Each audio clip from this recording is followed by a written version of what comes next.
Good morning friends. Stereochemistry में last topic अपन ने क्या लिया था कि conformational isomerism in ethane molecule. आज अपना इस चैप्टर का लास्ट टॉपिक है साइक्लोहेक्सेन में स्वरूपण समावयवता। इसके बाद अपन स्टीरियोकेमिस्ट्री कंप्लीट करने के टोटल 15 पार्ट आपको मैंने बताए और इसमें पूरा चैप्टर कवर हो गया। अब अपन जनरल ऑर्गेनिक केमिस्ट्री, उसमें इंडक्टिव इफेक्ट, रेजोनेंस, इस प्रकार की सारी चीजें कल से पढ़ेंगे। आज मैं आपके सामने लास्ट टॉपिक रखने जा रहा हूं इस चैप्टर का, स्वरूपण समावयवता। लास्ट वीडियो में जो हमने स्वरूपण समावयवता ली थी वो किसमें थी? एथेन में। आज हम किसमें लेंगे? साइक्लोहेक्सेन में।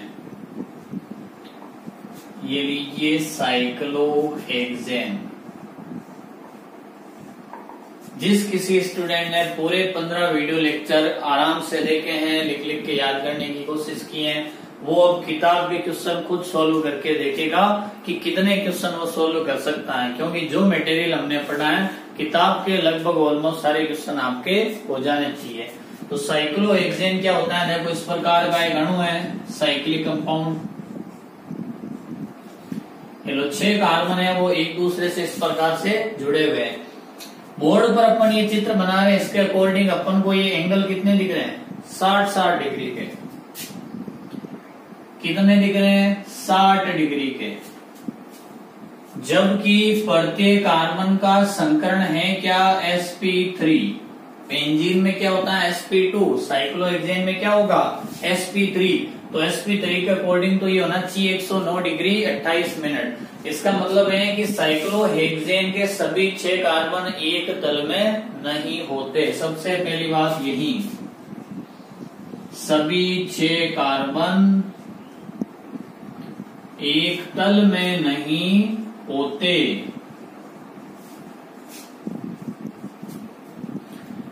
इन 6 कार्बन में से कुछ कार्बन बोर्ड पर हैं, कुछ बोर्ड के आगे की तरफ हैं, कुछ बोर्ड पर पीछे की तरफ हैं, और वो 6 कार्बन इस प्रकार से अरेंज्ड है कि उनके मध्य बॉन्ड एंगल है वो लगभग 109 डिग्री 28 मिनट का दिखे। यदि हम इस प्रकार से बनाएंगे तब तो ये कितना दिखेगा? 60 डिग्री का दिखेगा। तो साइक्लोहेक्सेन में स्वरूपण समावयवी भी वही 2 होते हैं, एक तो होता है ग्रसित और एक क्या होता है? सांत्रित। इसके डायग्राम को बनाने से पहले देखो,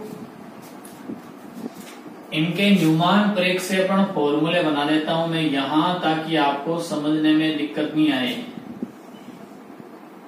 ये लीजिए,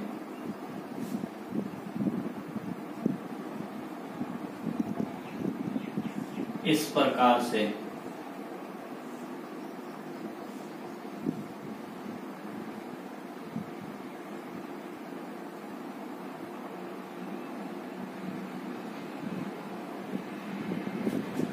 देखो, यहां लगा है CH2, यहां भी लगा है CH2, बाकी जगह लगा है HH। ठीक है, मैं अभी समझा दूंगा कि ये बनाया कैसे है, लेकिन एक बार पहले दोनों डायग्राम बना ही लेते हैं।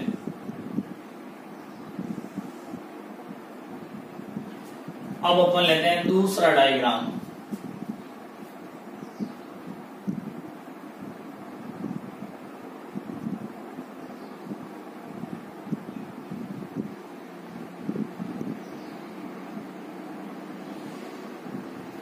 देखो दोस्तों, डायग्राम बनाने में जरूर समस्या आ सकती है, लेकिन डायग्राम को समझने में किसी भी प्रकार की कोई दिक्कत नहीं आती।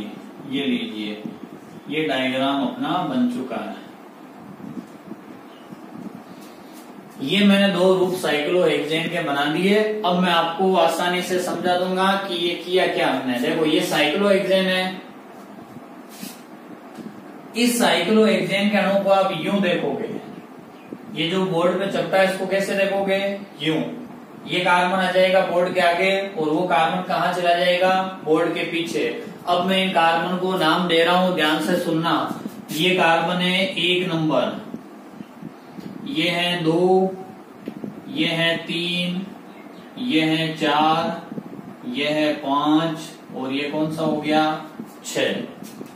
साइक्लोहेक्सेन में देखो टोटल CH2 कितने हैं, तो देखो इस प्रकार के 6 CH2 है। इसी प्रकार बना ना, टोटल कितने CH2 है, 6। 1 नंबर वाला कार्बन, 4 नंबर वाला कार्बन, मैं कह रहा हूं कि इस अणु को यूं देखोगे तो 1 नंबर वाला सामने, 4 नंबर वाला कहाँ दिखेगा, पीछे। अब मैंने जो यहाँ पर ये 2 डायग्राम बनाए हैं, ये है साइक्लोहेक्सेन के न्यूमान प्रेक्षेपण सूत्र। न्यूमान प्रेक्षेपण सूत्र, और इस न्यूमान प्रेक्षेपण सूत्र का ये तो है ग्रसित रूप एक्लिप्स्ड, और ये है सांत्रित रूप यानी स्टेजर्ड। 6, 5, 3 और 2 इनके बीच में जो ये बॉन्ड है, देखो ये वाला बॉन्ड और ये वाला बॉन्ड, इनको शो नहीं करते हैं। मैंने जो डायग्राम बनाया उसमें देखो ये डॉट है, ये लिया मैंने 6 नंबर कार्बन, ये गोले वाला कार्बन ये है 5, यानी पीछे वाला कार्बन 5 डॉट हो गया 6 नंबर, यानी आगे वाला कार्बन। तो इस चित्र को यूं तिरछा कर लिया। तो बताओ ये वाला डॉट किसको बताएगा, 2 नंबर वाले कार्बन को, और ये गोला किसको बताएगा, 3 नंबर वाले को। तो 3 नंबर और 5 नंबर, 3 नंबर और 5 नंबर, इस पे 4 नंबर पर और क्या जुड़ा है, CH2। यहां पर भी लिख देता हूं, ये 4, 3, 2, 1, इधर 5, इधर 6। तो जो 4 नंबर पर CH2 है वो 5 और 3 के पीछे है, तो ये 5 ये 3, इन दोनों गोलों पर देखो ये डॉट डॉट से क्या बना रखा है, CH2। ये CH2 हो गया अपना 4 नंबर वाला। 6 और 2 नंबर वाले कौन से हैं, 6 नंबर वाला डॉट है, 2 नंबर वाला भी कौन सा है, डॉट। तो इन दोनों डॉट पे क्या लगाएं, 1 नंबर पर CH2, तो ये देखो 1 नंबर वाला ये हो गया CH2। फिर से समझ लेना, 2 नंबर और 6 नंबर वाले हैं डॉट, 3 और 5 वाले क्या है, गोले। गोले से जो जुड़ा है CH2 वो 4 नंबर, तो गोले से जुड़ा CH2 4 नंबर, डॉट पर जो जुड़ा है वो 1 नंबर, तो दोनों डॉट से जो जुड़ा है वो क्या हो गया, 1 नंबर। यानी सारे 6 कार्बन अपन को दिख गए। 1 नंबर वाला कार्बन आगे, उसके बाद इस प्रकार से 6, 5, फिर 4, फिर 3, 2, 1, इस प्रकार से एक संरचना बनती है। इसका देखो डॉट वाला कार्बन कौन सा है, 6, ये डॉट वाला कौन सा है, 2, इसका गोला 3, इसका गोला 5, 3 और 5 से जुड़ा है वो 4 नंबर है, तो 3 और 5 से ये जुड़ा है, ये कितने नंबर है, 4। 2 और 6 से जुड़ा है 1 नंबर, तो ये 2 और 6 डॉट है, इनसे ये जुड़ा हो गया 1 नंबर। अब मैंने इसमें देखो अंदर क्या किया है, यहां पर दोनों CH2 1 नंबर और 4 नंबर, यानी 1 और 4, ये दोनों कहाँ है, ऊपर। और वहां अपन देखें तो 4 नंबर तो ऊपर है, लेकिन 1 नंबर कहाँ है, नीचे की तरफ है। इसका मतलब है कि इन दोनों की संरचना में कुछ तो अंतर है, और वो अंतर क्या है कि ग्रसित और सांत्रित रूप की तुलना यहाँ 1 और 4 नंबर के कार्बन से होगी, कि यहाँ 1 और 4 नंबर के कार्बन के जो हाइड्रोजन है वो एक दूसरे के पास में है, लेकिन यहाँ एक दूसरे से दूर है। तो ग्रसित और सांत्रित रूप को एक और भी नाम दे रखा है, इसके सांत्रित रूप को बोला जाता है कुर्सी रूप, और इसके ग्रसित रूप को क्या नाम दिया जाता है, नौका रूप। साइक्लोहेक्सेन के ग्रसित रूप को क्या बोलते हैं, नौका, बोट फॉर्म, और सांत्रित रूप को बोला जाता है चेयर फॉर्म यानी कुर्सी रूप। ज्यादा स्टेबल वही होगा कौन सा, सांत्रित यानी कुर्सी रूप। सबसे पहले कुर्सी और नौका रूप के बारे में जिस वैज्ञानिक ने बताया था उस वैज्ञानिक का क्या नाम था, मोर। और मोर नामक वैज्ञानिक ने यह भी बताया था कि एक नौका रूप कुर्सी रूप में और एक कुर्सी रूप नौका रूप में चेंज होता है। इसके लिए जिस एनर्जी की आवश्यकता होती है वो 6 से 7 किलो कैलोरी पर मोल होती है, जो कि रूम टेम्परेचर पर आसानी से उपलब्ध है। तो इनको भी अपन कमरे के ताप पर अलग अलग नहीं कर सकते। अब मैं आपको न्यूमान के बाद इनके बनाना बता रहा हूं। सहार्स प्रेक्षेपण, देखो इस चित्र को अपन इधर से आके यूं देखें, इस डायग्राम को मैं इस तरफ से आके यूं देखता हूं तब मेरे को 6 नंबर और 5 नंबर के बीच में जो कार्बन कार्बन सिंगल बॉन्ड बना है वो दिख जाएगा।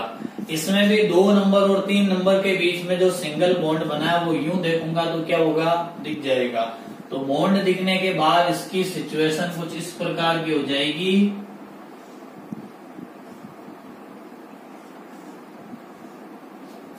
ये लीजिए देखो, मैं कह रहा हूं कि 1 नंबर और 4 नंबर वाले दोनों कहाँ हैं, ऊपर।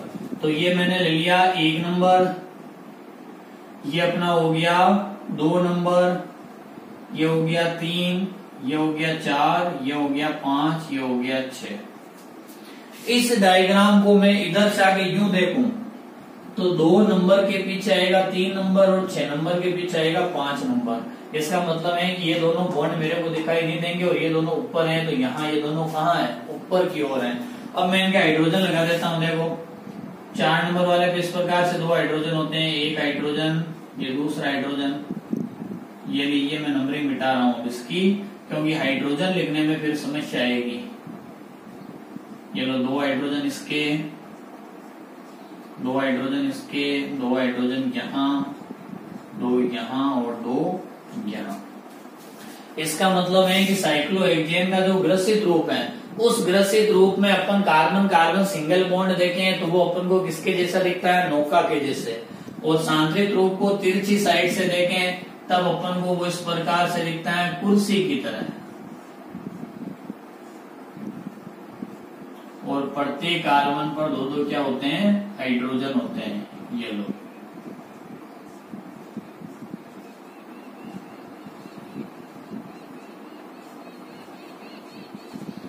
इन दोनों को बोला जाता है सहज प्रक्षेपण सूत्र। ये तो हो गया नौका रूप, और ये वाला कौन सा हो जाएगा, कुर्सी रूप। अब मैं इस चित्र को इससे देखो रिलेटेड, दोनों किस प्रकार एक दूसरे से रिलेटेड है कि 1 नंबर और 4 नंबर वाले दोनों ऊपर हैं, तो इसमें 1 और 4 नंबर वाले दोनों कहाँ आ गए, ऊपर। इसमें 4 नंबर वाला ऊपर है तो 1 नंबर वाला कहाँ है, नीचे। तो 4 नंबर ऊपर है तो 1 नंबर वाला कहाँ आ गया, नीचे। तो इन दोनों डायग्राम में फर्क क्या है, देखो ये मान लो 1 नंबर, ये 2, 3, 4, 5, इसको दे दिया 6। इसमें भी इसी प्रकार का कर देते हैं, 1, 2, 3, 4, 5 और इसको दे दिया 6। नौका रूप के 1, 2, 2, 3, 3, 4 इन जितने कार्बन के बीच में डिस्टेंस है वही डिस्टेंस यहाँ पर है, चाहे वो डिस्टेंस 1.54 एंगस्ट्रॉम यानी 154 पिकोमीटर हो या कुछ और। हालांकि कार्बन कार्बन सिंगल बॉन्ड की बॉन्ड लंबाई जो आपको पता है, बंध लंबाई है, वो कितनी होती है, 154 पिकोमीटर। तो आप मान के चलो कि वो 154 पिकोमीटर कुर्सी रूप में भी है और वो 154 पिकोमीटर नौका रूप में भी है। तो अंतर कहाँ आया, तो अंतर आया है यहाँ पे। 1 नंबर और 4 नंबर जो कार्बन है इन पर 2-2 हाइड्रोजन लगे हैं, तो यहाँ इन हाइड्रोजनों के बीच में डिस्टेंस कम है, लेकिन यहाँ 1 नंबर और 4 नंबर के जो हाइड्रोजन है उसमें डिस्टेंस ज्यादा हो गई। यही अंतर सबसे बड़ा है कि साइक्लोहेक्सेन में तुलना किसकी होती है, C1 कार्बन और C4 कार्बन की। यहाँ पर भी किसकी तुलना करनी है, C1 और C4। तो देखो 1 और 4 वाले के बीच में दूरी कम, डिस्टेंस कम तो रिपल्सन ज्यादा, डिस्टेंस कम तो रिपल्सन क्या होगा, ज्यादा। मैं यहाँ लिख देता हूं, देखो यहाँ पर दूरी है कम, दूरी कम है तो प्रतिकर्षण क्या होगा, ज्यादा। प्रतिकर्षण ज्यादा होगा तो तंत्र की ऊर्जा ये भी क्या होगी, ज्यादा। और तंत्र की ऊर्जा ज्यादा हो जाएगी तो स्थायित्व हो जाएगा कम। इसका उल्टा इधर है, यहाँ 1 और 4 नंबर का जो कार्बन है उसके हाइड्रोजन के बीच में दूरी ज्यादा है, दूरी ज्यादा है। इसका मतलब है कि वो दोनों एक दूसरे को कम रिपेल करेंगे, प्रतिकर्षण कम। प्रतिकर्षण कम तो तंत्र की ऊर्जा कम, और ऊर्जा कम तो स्थायित्व क्या हो गया, ज्यादा हो गया। तो साइक्लोहेक्सेन के ग्रसित और सांद्रित रूप में सांद्रित रूप ज्यादा स्थायी है, यानी कौन सा, कुर्सी रूप। एथेन में मैंने कुछ अलग बताया था कि एथेन में C1 और C2 कार्बन के हाइड्रोजनों के मध्य दूरी अधिक होती है, लेकिन साइक्लोहेक्सेन का सांतरित रूप ज्यादा स्थायी क्यों है ये पूछे तो यहाँ पर हमें बताना है कि 1 नंबर और 4 नंबर के जो कार्बन है उनके जो हाइड्रोजन है उनके मध्य दूरी यहाँ पर तो है कम और सांतरित रूप में वो दूरी क्या है ज्यादा, और वो दूरी यहाँ पर ज्यादा है तो प्रतिकर्षण कम हुआ, तंत्र की ऊर्जा कम हुई और स्थायित्व क्या हो गया ज्यादा हो गया। तो इस प्रकार से अपन साइक्लोहेक्सेन के कुर्सी और नौका रूप आसानी से बना सकते हैं। चलिए अब मैं इसको मिटा रहा हूं।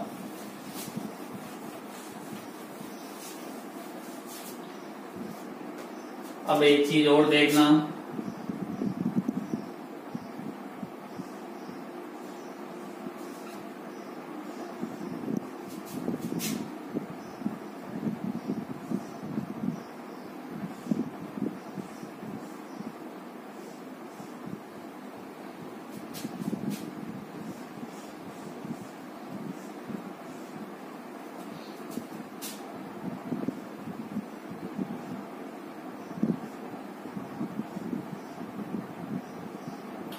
ये हमने लिया है साइक्लोहेक्सेन का नौका रूप यानी ग्रसित रूप। तो ग्रसित रूप में जो 1 नंबर और 4 नंबर वाले कार्बन है, 1 नंबर और 4 नंबर वाले जो कार्बन है, इन दोनों के जो टोटल 4 हाइड्रोजन हैं,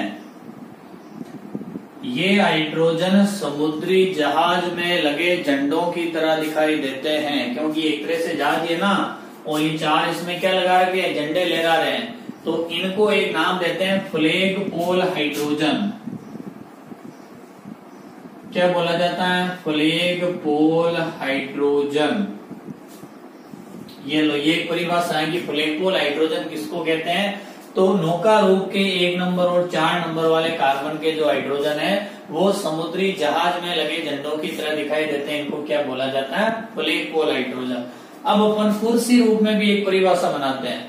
कुर्सी रूप में भी 2 प्रकार के नाम आते हैं। एक तो पूछते हैं एक्सियल हाइड्रोजन, एक पूछते हैं इक्वेटोरियल हाइड्रोजन, अक्षीय हाइड्रोजन, और दूसरा नाम है भूमध्यीय या विषुवतीय हाइड्रोजन। तो आप मेरे को ये बताओ कि जो ये कुर्सी रूप है उसमें 6 कार्बन पर कुल हाइड्रोजन कितने होते हैं, 12। कुल हाइड्रोजन कितने होते हैं, 12। तो 12 में से 6 तो होते हैं अक्षीय और 6 क्या होते हैं भूमध्यीय, यानी 6 एक्सियल और 6 क्या होते हैं इक्वेटोरियल। तो मैं कह रहा हूं कि साइक्लोहेक्सेन के कुर्सी रूप को एक मॉडल बनाकर देखा जाए तो उसके 6 हाइड्रोजन एकांतर क्रम में एक ऊपर और एक नीचे होते हैं। देखो प्रत्येक कार्बन पर कितने हाइड्रोजन होते हैं, 2। 6 पर कितने होते हैं, 12। तो 12 में से 6 हाइड्रोजन यहां लूंगा, 6 हाइड्रोजन यहां लूंगा। तो मैं कह रहा हूं कि 6 हाइड्रोजन एकांतर क्रम में एक ऊपर एक नीचे, फिर एक ऊपर फिर एक नीचे, फिर एक ऊपर फिर एक नीचे, यानी 6 हाइड्रोजन एकांतर क्रम में एक ऊपर एक नीचे, एक ऊपर एक नीचे इस तरफ से जमे होते हैं। कुर्सी रूप के इन 6 हाइड्रोजनों को बोला जाता है एक्सियल हाइड्रोजन। क्या बोला जाता है, अक्षीय हाइड्रोजन। और बाकी 6 हाइड्रोजन है वो इनके इर्द गिर्द इस प्रकार से रहते हैं तिरछे, यानी अक्षीय हाइड्रोजन के अतिरिक्त जो बाकी 6 हाइड्रोजन है उनको बोला जाता है इक्वेटोरियल हाइड्रोजन। देखो टोटल 6 कार्बन आपको स्पष्ट दिखते हैं। तो एकांतर क्रम में एक ऊपर और एक नीचे 6 हाइड्रोजन हो जाएंगे। तो प्रत्येक कार्बन पर एक एक हाइड्रोजन और बचेगा। तो जो 6 हाइड्रोजन यहाँ पे बचते हैं उनको बोला जाता है इक्वेटोरियल हाइड्रोजन, भूमध्यीय हाइड्रोजन, या इसका क्या नाम होता है, विषुवतीय हाइड्रोजन। तो देखो साइक्लोहेक्सेन की सरूपण समावयवता भी अपने लगभग कंप्लीट हो चुकी है। दोनों में से एक बार फिर से रिपीट कर रहा हूं कि ज्यादा स्थायी रूप कौन सा आया, नौका रूप। एक क्वेश्चन आपको ये पूछे, सॉरी ज्यादा स्थायी आया था कुर्सी रूप। तो आपको मैं रूम टेम्परेचर पर बता देता हूं कि कमरे के ताप पर साइक्लोहेक्सेन जो होता है उसका 99% पार्ट है ये तो होता है कुर्सी रूप में। और इसका केवल 1% पार्ट है वो किसमें होता है, नौका रूप में। इसका मतलब है कि ज्यादा स्थायी रूप कुर्सी रूप है और कमरे के ताप पर, इसी में अपन साइक्लोहेक्सेन को देखते हैं। तो अपना जो स्वरूपण समावयवता वाला पार्ट है वो कंप्लीट हो चुका है, और स्वरूपण समावयवता के साथ त्रिविम रसायन विज्ञान है, ये भी अपना पार्ट पूरा हो गया।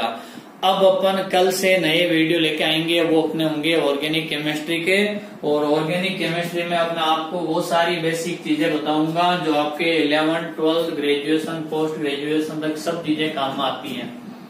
एसिडिटी कैसे निकालते हैं, बेसिसिटी कैसे निकालते हैं, रिएक्शन मैकेनिज्म क्या होती है, इंडक्टिव इफेक्ट क्या होता है, हाइब्रिडाइजेशन क्या होता है, रेजोनेंस क्या होता है, मेसोमेरिक इफेक्ट क्या होता है, हाइपर कॉन्जुगेशन क्या होता है, एरोमेटिक इलेक्ट्रोफिलिक सब्स्टिट्यूशन, जितनी भी रिएक्शन है उन रिएक्शनों की मैकेनिज्म, उन पर किस किस प्रकार के कंसेप्ट लगते हैं, ये हर वीडियो में अब आपको मिलेगा। तो आगे की वीडियो आप विशेष तौर से ध्यान दें कि वो अपन चैप्टर पर नहीं पढ़ेंगे। ऑर्गेनिक के चैप्टर देखो, इस चैप्टर में जीओसी का कोई ज्यादा रोल था नहीं, कहीं पर भी रेजोनेंस, इंडक्टिव इफेक्ट, एसिडिटी कोई रिएक्शन वगैरह इसमें मिली नहीं थी। अब अपन जो चैप्टर पढ़ते हैं, हेलोजन डेरिवेटिव हो, एल्कोहल हो, फिनोल हो, ईथर हो, एसिड हो, नाइट्रो हो, एमीन हो, एल्कोहल, फिनोल, कुछ भी हो, एल्डिहाइड हो, कीटोन हो, जितने भी अपन ऑर्गेनिक फंक्शनल ग्रुप के यौगिक देखते हैं उन सभी में कहीं ना कहीं जीओसी काम में आती है। तो सबसे पहले अपन जीओसी कंप्लीट करेंगे, उसके बाद मैं आपके सामने अगला चैप्टर पेश करूंगा। चलो, बहुत बहुत धन्यवाद आप सभी का।